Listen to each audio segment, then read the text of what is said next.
Jay, a disappointing evening.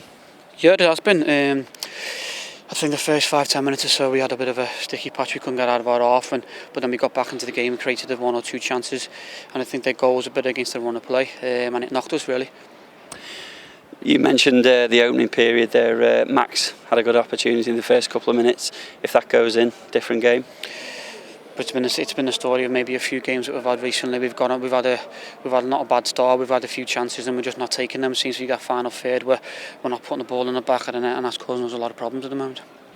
Tonight, after you'd gone behind, there was a reaction, and certainly towards half time, you looked like the team most likely to score the next goal.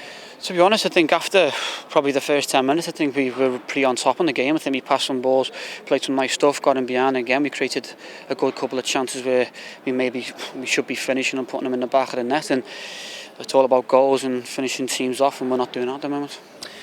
And the manager's gone on record of late saying lack of composure, in the final third, lack of finishing touch. What do you put that down to as players? I agree with him, to be honest with you. I think it's not just the forwards. I think it's all the lads who finally get themselves or find themselves in the final third.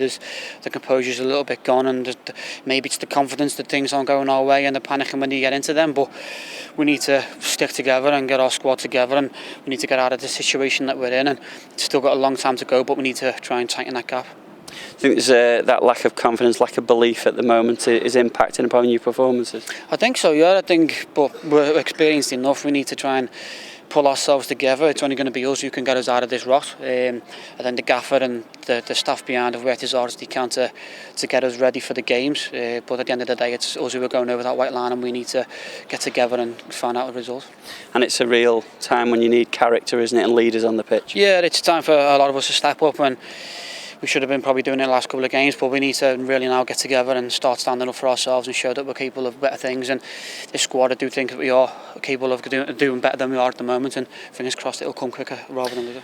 Yeah, I was going to say, do you have the belief that within the dressing room, within the squad, you do have the players to turn it around? We have to, otherwise we're going to be stuck in this situation for a lot longer.